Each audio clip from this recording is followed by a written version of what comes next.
Hello everyone, welcome back to our channel. आज हम शुरू करने वाले हैं Haryana urban control of rent and eviction act 1973। हमने इससे पहले वाली वीडियोस के अंदर सेक्शन 14 तक कवर कर लिया था। आज की इस वीडियो के अंदर हम सेक्शन 15 से लेकर 24 तक कवर करने वाले हैं। और आज की ये वीडियो थोड़ी लंबी होने वाली है क्योंकि हम आज इसके अंदर ये पूरा एक्ट खत्म करने वाले हैं। तो शुरू करते हैं हमारा आज का लेक्चर, जो कि डिस्कस करेगा सेक्शन 15 से लेकर सेक्शन 24 तक। तो लेट्स प्रोसीड फॉर सेक्शन 15। अगर हम बात करें सेक्शन 15 की, तो सेक्शन 15 कहता क्या है? सेक्शन 15 कहता है हमारा appellate and revisional authorities. Appellate और रिविजनल अथॉरिटी कौन कौन सी होगी? तो इसके अंदर पहला क्लॉज कहता है कि जो स्टेट गवर्नमेंट होगी, द स्टेट गवर्नमेंट में, अब वो या तो अपने जनरल ऑर्डर से या कोई अपने स्पेशल ऑर्डर से, इससे या तो अपने जनरल ऑर्डर से या कोई अपने स्पेशल ऑर्डर से क्या करेगी, या फिर अपने किसी नोटिफिकेशन से वो क्या करेंगी, confer on such officer and authority as it may think fit. ऐसे ऑफिसर को या ऐसे अथॉरिटीज को जिसको कि वो उचित समझे। कौन उचित समझे? स्टेट गवर्नमेंट उचित समझे। वो उनको पावर देंगी। पावर किसकी देंगी? अपीलेट अथॉरिटीज की। The power of appellate authorities for the purpose of this act in such area और in such classes of cases as may be specified in note.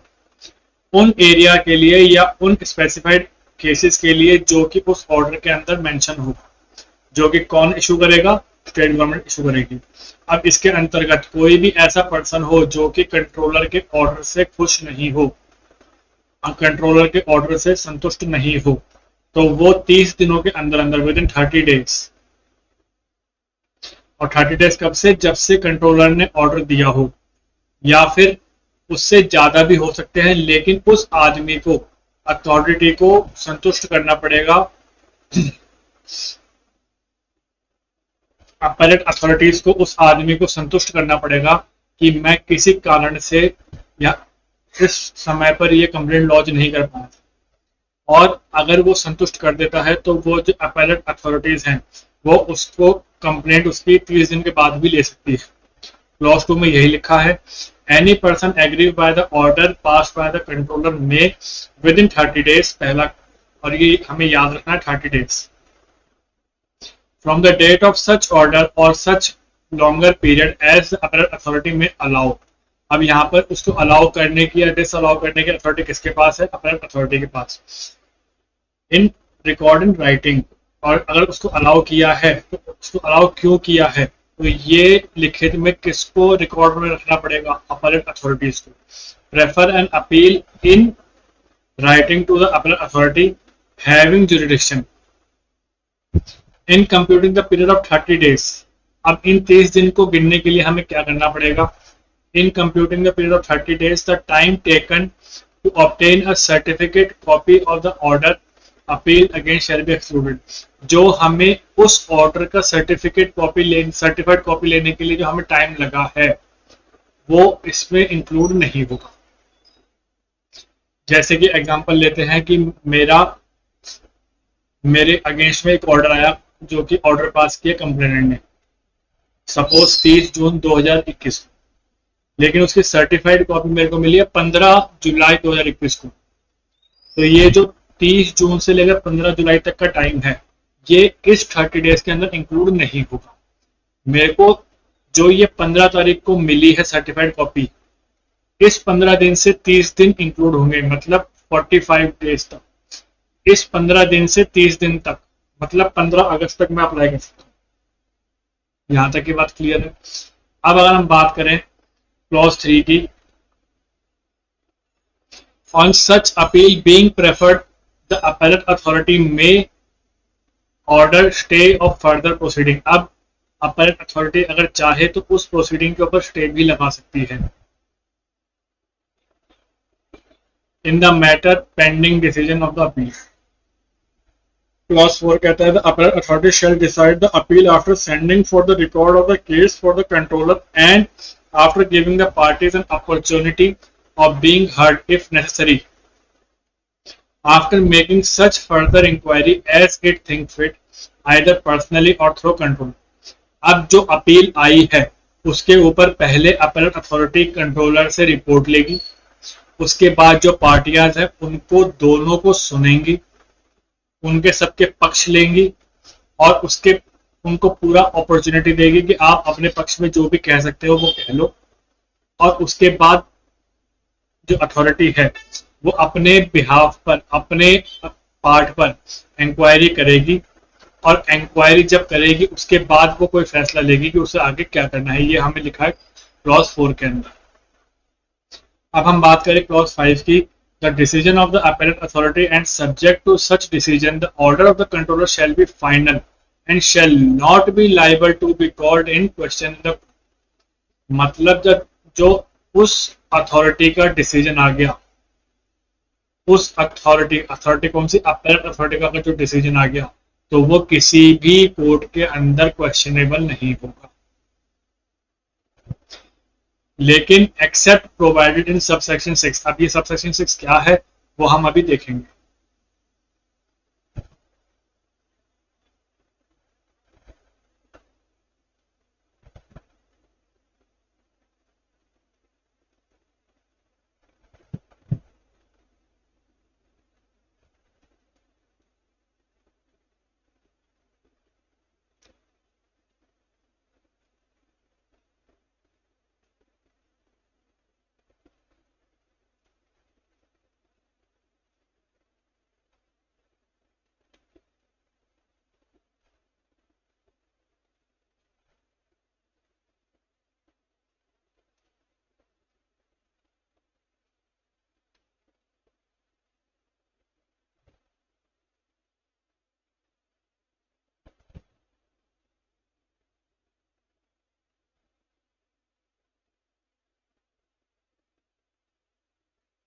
Sorry, थोड़ा ये हैंग हो गया था। अब ये सब सेक्शन 6 क्या है ये हम अभी देखेंगे। अब ये किसको छोड़ करके सब सेक्शन 6 को। Provided that in case of death of such landlord. अब अगर कोई लैंडलॉर्ड मर जाता है, उसकी विधवा, and in case of death of such window, अगर वो विधवा भी मर जाती है तो उसके बच्चे, उसके पोते, grand child,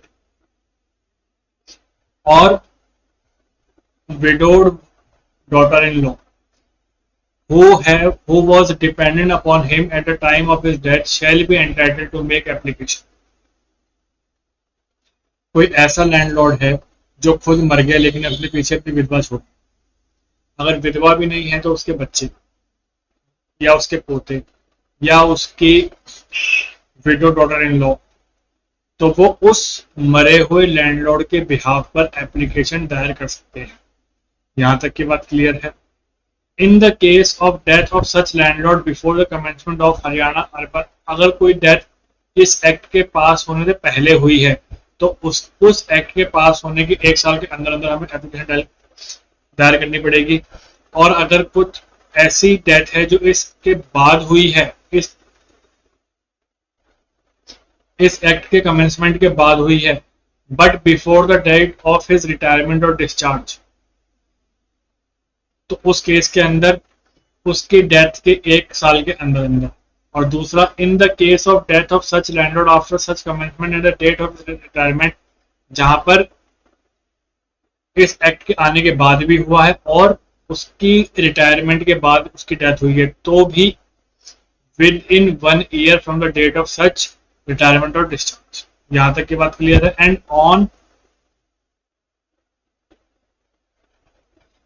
on the date of such application, the right to recover the possession of residential building which belong to such landlord at the time of his death shall accrue to the applicant। यहां तक की बात clear है।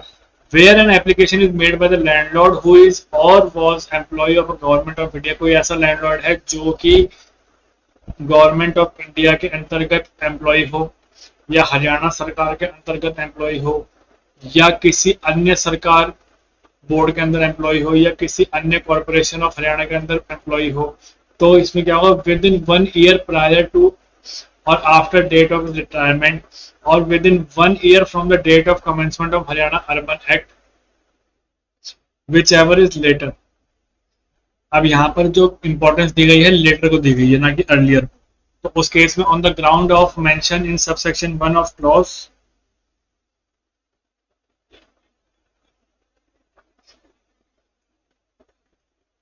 Of sub clause 1 of A of subsection 3 of 13 जो हम ऊपर पढ़ के आए हैं, same shall deal in accordance with procedure specified in this section.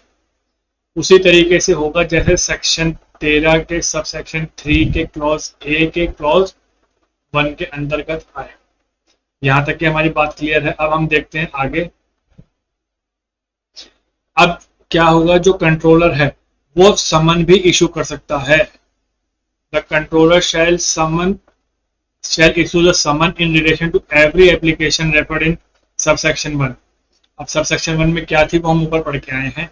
In the form appended to this act, उसी तरीके से करेगा जिस तरीके से इस एक्ट में गिवन है। अब अगला क्या कहता है, the controller shall in addition to and simultaneously with the issue of summon issue के साथ साथ वो क्या कर सकता है, also direct the summon to be served by registered post. ये जो समन जाएंगे ये रजिस्टर्ड पोस्ट के द्वारा जाएंगे। Acknowledgement due address to the tenant और his agent empower to accept the service at the place where tenant या उसका एजेंट एक्चुअली और वॉलंटरी रहता हो।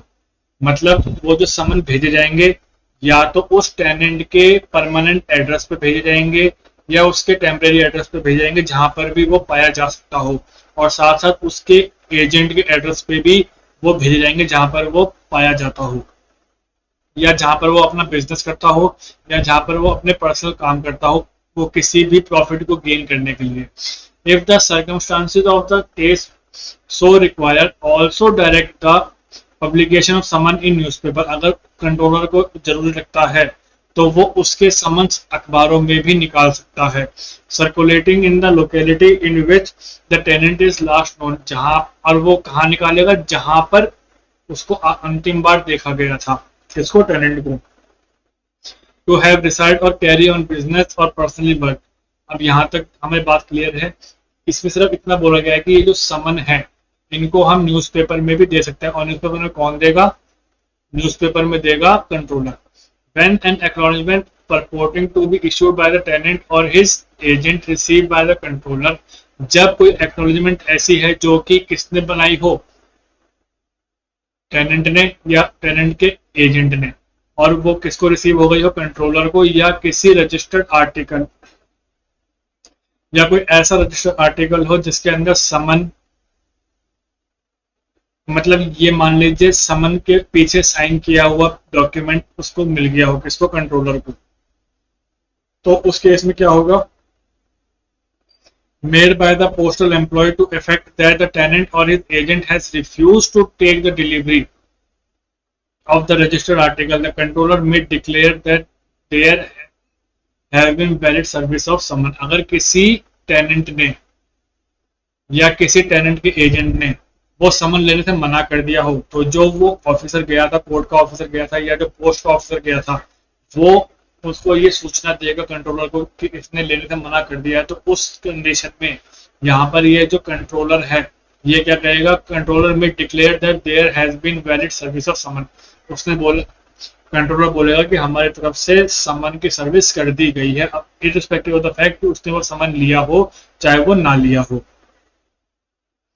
अब हम देखते हैं क्लॉज 4 की। The tenant on whom the summon is duly serve, जिसके पास समन सर्व किया गया है, वेदर इन ऑर्डिनरी वे और बाय रजिस्टर्ड पोस्ट, या किसी भी तरीके से समन सर्व करो, shall not be contest for the prayer of eviction from the residential building unless he files affidavit stating that और ground on which he seeks to contest an application for eviction.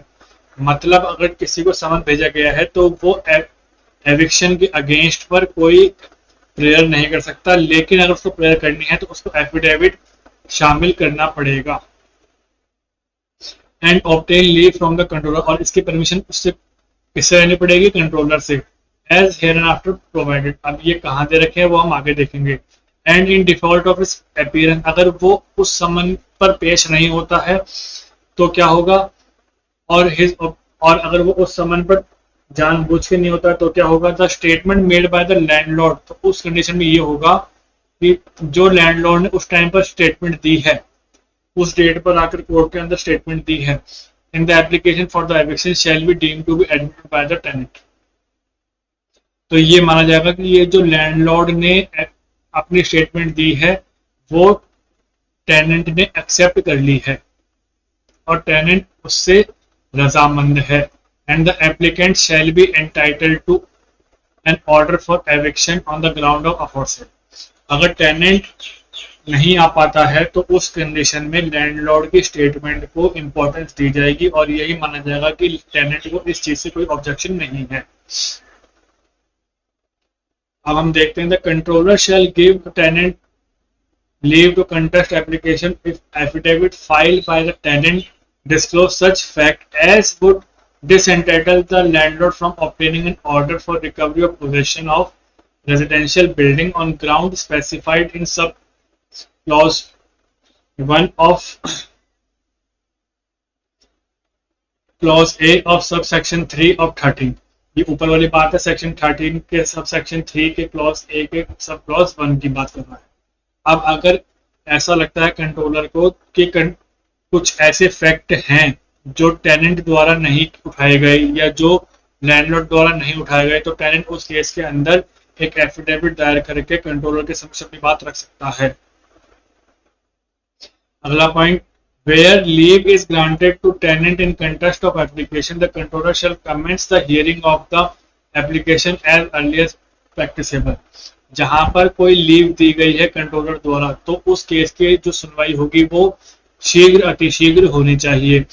The controller shall while holding an inquiry in proceeding to which the section applies follow the practice and procedure of court of. Controller इसके सुनवाई करते दौरान किसकी प्रक्रिया का पालन करेगा? Small court court की प्रक्रिया का पालन करेगा। No appeal or second appeal shall lie against an order for the recovery of possession of any residential building. अब अगर किसी रेजिडेंशियल बिल्डिंग की हमें रिकवरी करनी हो या उसके हमें पोजेशन लेनी हो तो उसके अगेंस्ट में कोई भी अपील और उसके अगेंस्ट में कोई भी सेकंड अपील नहीं जाएगी। Made by the controller in accordance with the procedure specified in this section provided that the high court में। अब यहाँ पर ऊपर में तो बात लिख दी गई कि कोई अपील नहीं जाएगी, लेकिन नीचे क्या लिख दिया गया? High court may for the purpose of satisfying itself that an order made by controller under his section according to law call for the record of the case as may pass and such order in respect thereto think fit। अगर high court चाहे और उसे लगता है कि controller ने अपने अधिकारों का इस्तेमाल अपनी लिमिट से ज्यादा किया है तो उस केस के अंदर उसके फैसले को वो पलट भी सकती है। Where no application has made to the high court, जहां पर कोई हाई कोर्ट में एप्लीकेशन दी नहीं गई है रिवीजन की, the controller may exercise the power of review in accordance with the provision of 47 of first schedule of CPC। अब यहाँ पे ये बात देखनी है कि कंट्रोलर अपनी पावर का इस्तेमाल किसके अंतर्गत कर सकता है? ऑर्डर 47 फर्स्ट शेड्यूल CPC के अंदर, और ये क्वेश्चन आपसे बार बार पूछा गया है। अब हम आगे देखते हैं clause 10। Sorry, save as otherwise provided in this section, the procedure for the disposal of the application for eviction shall be। अब ये जो disposal of application जो प्रोसीजर फॉलो किया जाएगा तो वो कैसा होगा? shall be same procedure disposal for application by the controller, मतलब उसी तरीके से किया जाएगा जैसे एक कंट्रोलर करता है। The provision of this section or any rule made thereunder shall have effect notwithstanding anything inconsistent therewith contained elsewhere in this act or in any other law for the time being in force। मतलब उसी तरीके से होगा जिस तरीके से law के अंदर निर्धारित है। द हाई कोर्ट और revision authority may at any time on its own motion. अब हाई कोर्ट चाहे तो वो अपने मोशन पर भी या किसी भी एप्लीकेशन पर भी, अब एप्लीकेशन किसकी? एग्री पार्टी के एप्लीकेशन पर, और कितने दिनों के अंदर? 90 दिनों के अंदर। Call for an examination of record relating to any order, वो किसी भी ऑर्डर के अगेंस्ट में या किसी भी प्रोसीडिंग के अगेंस्ट में under this act for the purpose of satisfying itself to be legality or propriety of such order or proceeding may pass such order in relation thereto it may deem fit. अब अगर high court चाहे तो वो अपने खुद के motion पर या किसी एग्री पर्सन के एप्लीकेशन पर जो कोई फैसला पहले हो रखा है उसके ऊपर भी अपनी प्रोसीडिंग स्टार्ट कर सकती है अगर उसे लगता है कि ये जो फैसला दिया गया है इसकी की लीगैलिटी के ऊपर सवाल है, इसकी प्रोप्राइटरी के ऊपर सवाल है, तो उस स्टेज पर हाई कोर्ट अपने बिहाफ पर प्रोसीडिंग कर सकती है।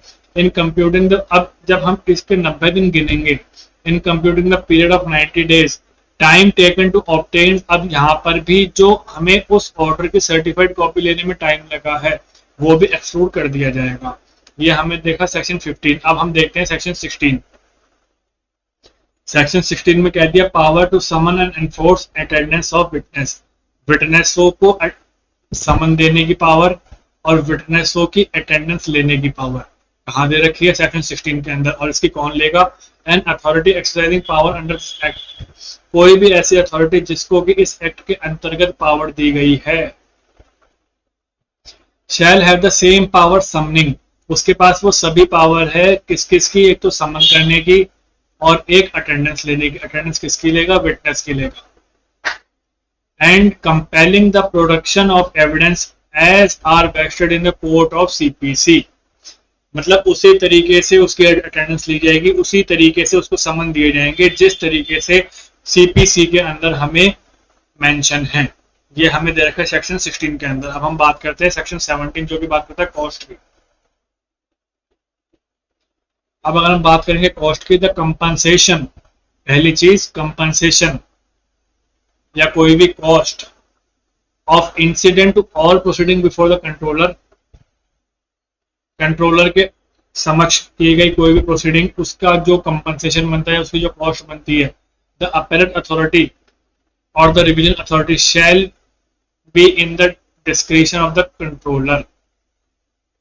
अब किस आदमी को कितना कंपनसेशन पे करना है, किस आदमी को कितनी कॉस्ट पे करनी है, ये सब तय करने वाला कौन है? ये सब तय करने वाला कंट्रोलर है। द अपीलेट अथॉरिटी और the revision authority of the case may be such authority shall determine by whom, ये अथॉरिटी क्या तय करेगी कि बाय हुम और आउट ऑफ विच प्रॉपर्टी, और किसकी प्रॉपर्टी से, एंड कहां तक, to what extent such cost are liable to pay, ये कॉस्ट पे करी जाएंगी। And give all necessary direction for the purpose. The fact that the controller, the appellate authority or the revision authority has no jurisdiction to try proceeding shall be no bar to exercise of such powers। मतलब अगर controller चाहे तो अगर वो उस jurisdiction में नहीं भी आता तो भी वो कॉस्ट को तय कर सकता है, तो भी वो कंपनसेशन को तय कर सकता है। कंपनसेशन को तय करने के लिए, कॉस्ट को तय करने के लिए उसके जुरिडिक्शन में होना कंपलसरी नहीं है। अब अगर हम बात करें क्लॉज 2 की, where the controller, the appellate authority और the revision authority direct that any cost shall not follow the event, the controller, the appellate authority और the revision authority shall state it for reason in writing. अगर उसे लगता है कि इस case के अंदर हमें कॉस्ट लेना उचित नहीं है, इस केस के अंदर हमें कंपनसेशन लेना उचित नहीं है, तो उसने वो क्यों नहीं लिया है उसका भी उनको रीजन राइटिंग में लिखना पड़ेगा। सॉरी, अब हम बात करते हैं सेक्शन 18 की, एग्जीक्यूशन ऑफ ऑर्डर। अब हमने 16-17 में देखा ऑर्डर पास करने की ताकत, अब हम देखेंगे ऑर्डर पास तो कर दिया लेकिन उसको एग्जीक्यूशन कैसे करना है वो हम देखेंगे सेक्शन 18 के अंदर। Execution of order. Every order made under this provision of this act shall be executed by civil court. कोई भी ऑर्डर इस एक्ट के अंदर अगर पास किए जाएंगे तो वो कौन एग्जीक्यूट करवाएगा? Civil court. Having jurisdiction in this area and if there were a decree और ऑफ दैट, किस प्रोसीजर के अंतर्गत होगा? सिविल कोर्ट के प्रोसीजर के अंतर्गत। Explanation, one's year rent of the building और rented land presiding the date of order which is sought to be executed shall be jurisdiction value of purpose for determining the forum of appeal। अब हम देखते हैं section 19, institution and disposal of application. कैसे एक application दायर होगी और कैसे उसका डिस्पोजल किया जाएगा। Where there are more than one controller, अब किसी प्लेस में ऐसा भी हो सकता है कि एक से ज्यादा कंट्रोलर हो, द सेम प्लेस के ऊपर दो या उससे ज्यादा कंट्रोलर हो, एक या उससे ज्यादा कंट्रोलर हो।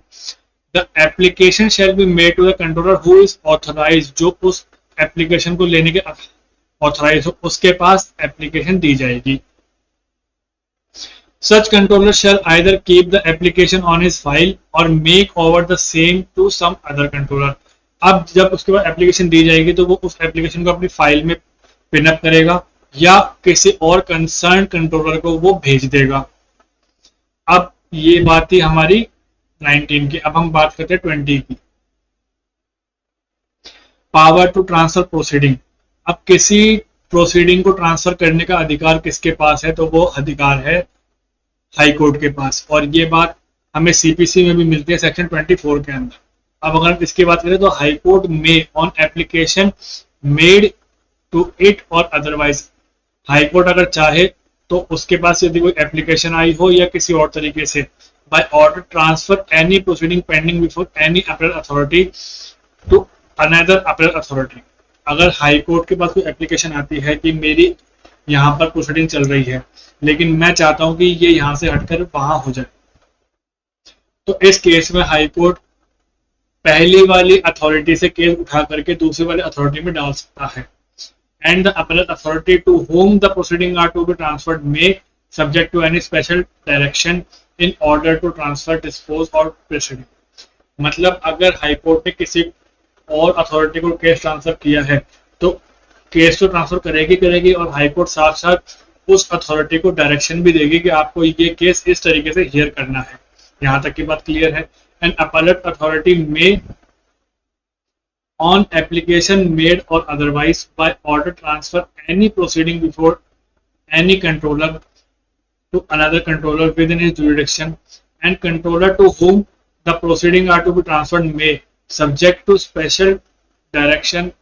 अब अगर हाई कोर्ट ने किसी अपीलेट अथॉरिटी को डायरेक्शन दी है तो वो अपीलेट अथॉरिटी जो जिसको डायरेक्शन हाई कोर्ट से मिली है तो वही डायरेक्शन अपीलेट अथॉरिटी अपने अंडर आने वाले कंट्रोलर्स में बांट देगी और वो ये बोलेगी कि ये वाला केस इस कंट्रोलर के हाथ से आया है, अब आपको ये दिया जा रहा है और इस डायरेक्शन के अंदर अगर आपको करनी है। और ये डायरेक्शन किसने दी है, हमें हाई कोर्ट ने दी है। यहां तक की बात क्लियर है। अब हम देखते हैं 20A की। अब हमने 20 में बात करी थी हाई कोर्ट ट्रांसफर कर रहे हैं, अब हम इसमें देखेंगे सबऑर्डिनेट को ट्रांसफर होगी।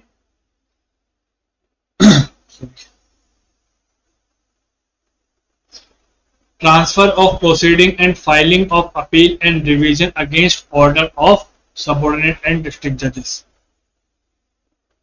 अगर कोई आदमी किसी सबऑर्डिनेट कोर्ट के फैसले से खुश नहीं है, अगर कोई आदमी किसी डिस्ट्रिक्ट जज के फैसले से खुश नहीं है तो क्या प्रक्रिया होगी। Not be standing anything contain sorry notwithstanding anything contained in any other provision of this act or proceeding pending before subdivision officer SDO, appointment to perform the function of the controller shall be stand transferred to subordinate judge from the date of their appointment under clause B of section 2 and perform the function of the controller। मतलब जो भी sub divisional officer civil की appointment जो भी वो function perform करता है तो उन सबसे संबंधित जो भी केस है वो कहाँ ट्रांसफर कर दिए जाएंगे, वो कर दिए जाएंगे सबऑर्डिनेट जजेस की।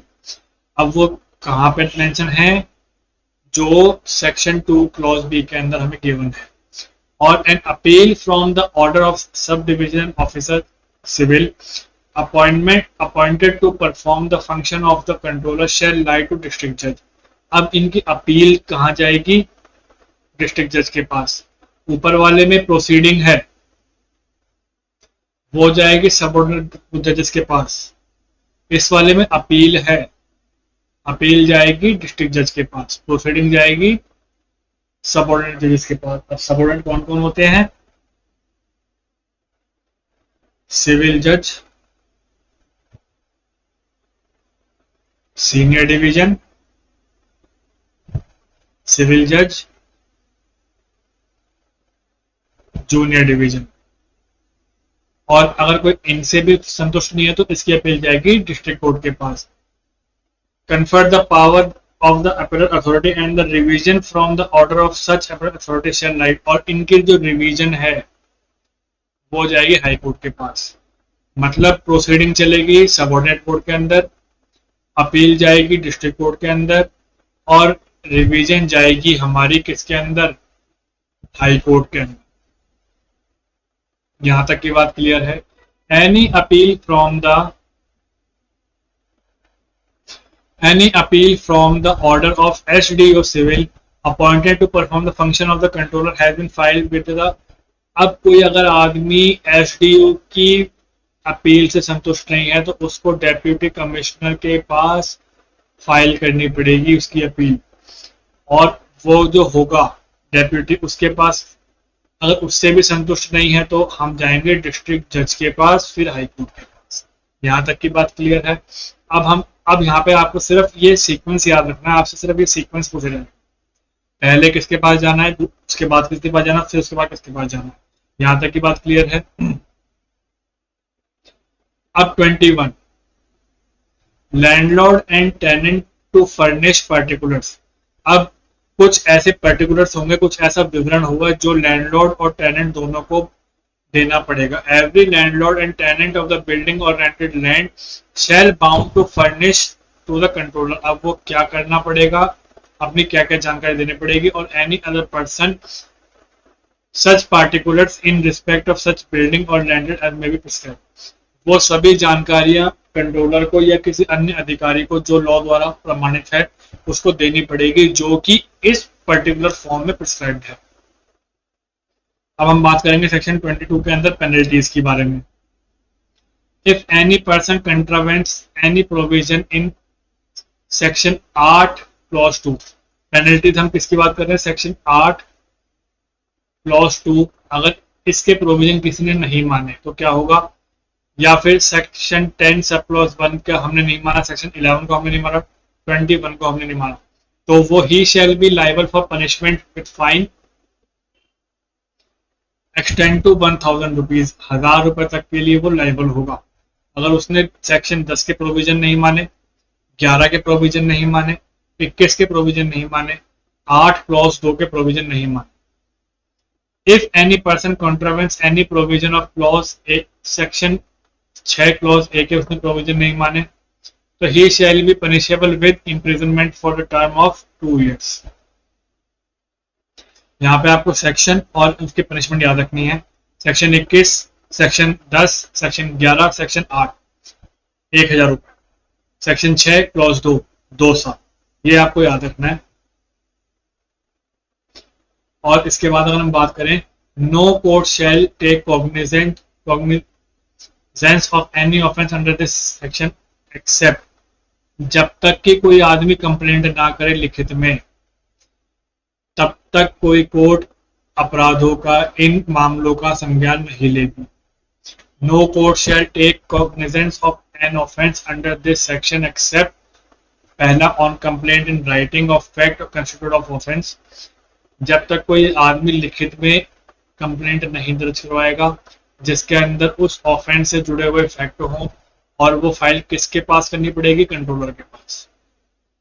या फिर जब तक हम कोई रिपोर्ट सबमिट ना करें, a report in writing of such fact made by controller, जब तक कि कंट्रोलर उस ऑफेंस के अगेंस्ट में अपनी कोई रिपोर्ट प्रेजेंट ना करे, तब तक कोई भी कोर्ट उस अपराध का कॉग्निजेंस नहीं लेगी। अब हम बात करते हैं सेक्शन 23 की। 23 कहता है पावर टू मेक रूल्स। अब अगर बात आती है रूल्स बनाने की पावर, अब क्योंकि ये एक्ट एक लोकल एक्ट है, हरियाणा का एक्ट है, तो यहाँ पर अधिकार किसके पास है, स्टेट गवर्नमेंट के पास है। The state government may by notification make rule to carry all और any of the purpose of this act. अब चाहे वो इसके सारे रूल माने जाए चाहे एनी माने जाए, इसका अधिकार किसके पास है सेट करने का, स्टेट गवर्नमेंट के पास है। यहाँ तक की बात क्लियर है। और 24 हमारा रिपील्ड है, बस हमें इसके अंदर ये याद रखना है कि ये रिपील्ड कौन से सेक्शन से हुआ था, तो ये हुआ था इस एक्ट से, एक्ट का नाम क्या है? East Punjab urban rent restriction act 1949। आज हमारा Haryana urban control of rent and eviction act खत्म हो गया है। आई होप आपको ये लेक्चर अच्छे लगे होंगे, और अगर आपने इससे पहले की वीडियोस नहीं देखी है तो आप प्लेलिस्ट में जाके देख सकते हैं। आई होप आपको ये वीडियो अच्छे लगे होंगे। If you have any suggestions regarding this, then please comment. Thank you very much.